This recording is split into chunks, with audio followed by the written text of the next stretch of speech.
এতিয়া মই এই বিষয়টো আলোচনা কৰাৰ এটা প্ৰধান বিষয়টো হ'ল যে আমাৰ জুবিনদাৰ হত্যাৰ বিষয়টো একে জুবিনদাৰ হত্যাৰ বিষয়টোকো হিমন্ত বিশ্ব শৰ্মাই একেধৰণে ৰাজনীতিৰ এটা বিষয়ত পৰিণত কৰি পেলালে আমি অসমীয়া মানুহে সকলোৱে তেতিয়া ভাবি আছিলো যে জুবিনদাক ইহতি কৰা অৱহেলাৰ ফলস্বৰূপে জুবিনদাৰ মৃত্যু হ'ল কিন্তু হিমন্ত বিশ্ব শৰ্মাই হেতুক মাৰ্ডাৰ বুলি ঘোষণা কৰি দিলে ইয়াতো আপোনাৰ অনমাই বৰাৰ কেছটো এটা হত্যাকাণ্ড হয় তেওঁৰ মৃত্যু ঘটিছে তেওঁ হত্যা কৰিছে সেইটো হয় কিন্তু তাৰ লগত তাক বেছি সেনসেশনালাইজ কৰি দিবৰ কাৰণে বোধ হয় আন এটা বিষয় তাত জড়িত কৰি দিয়া হ'ল জড়িত কৰি এই গোটেই বিষয়টো কি কৰি পেলোৱা হ'ল যে এনেকুৱা এটা পৰ্যায়লৈ লৈ যোৱা হ'ল যে এতিয়া অকল বিজেপিয়েহে কেৱল ন্যায় দিব পাৰিব বিজেপিয়েহে অকল কেৱল ন্যায় দিব পাৰিব বিজেপিয়েহে ন্যায় দিব পাৰিব বুলি গোটেই তেতিয়া অৰ্ণময় বৰাকো লৈ একেটাই কৰিলে আৰু আমাৰ জুবিন দাক লৈও একেটাই কৰিলে এতিয়া যেনেকৈ অৰ্ণময় বৰাৰ হত্যা আৰু ধৰ্ষণৰ কথাটো আজিৰ দিনটোত কোৰ্টত এষ্টাব্লিছ কৰিব নোৱাৰিলে হাইকোৰ্টে তেওঁক একুইটেল দিলে সুপ্ৰিম কোৰ্টে একুইটেল দিলে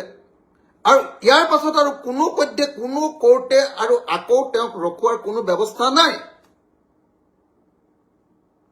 যিহেতু এই ঘটনাটো সংঘটিত হ'ল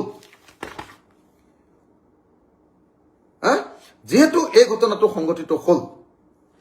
গতিকে চাগে এতিয়া কি হ'ল এই মইনুল হক নামৰ যিজন মূল অভিযুক্ত তেওঁ বাচি গ'ল ইফালে সেলিমউদ্দিন নামৰ যিজন মানুহ তেওঁ বাচি গ'ল এতিয়া অৰ্ণময় বৰাৰ পৰিয়াল আৰু তেওঁৰ পৰিয়াল আৰু অৰ্ণময় বৰাই ন্যায় নাপালে গতিকে এই ঘটনাটোৰ পৰা আমি জুবিনদাৰ কেছটোতো একেধৰণৰ শিক্ষা ল'ব লাগিব এই যে হিমন্ত বিশ্ব শৰ্মাই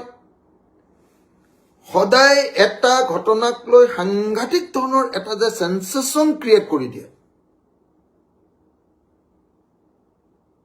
যেটো অসমীয়াত কি কয় ঢৌটোকে ৰৌটো দেখা বুলি কয় যেটো হয় হত্যাকাণ্ড তাতকৈ আৰু বেছি দেখুৱাবৰ কাৰণে আৰু এটা বেছিকে কৈ দিয়া জুবিন দা মৃত্যু হয় এওঁলোকৰ কাৰণে মৰিলে কিন্তু হেতু এওঁলোকে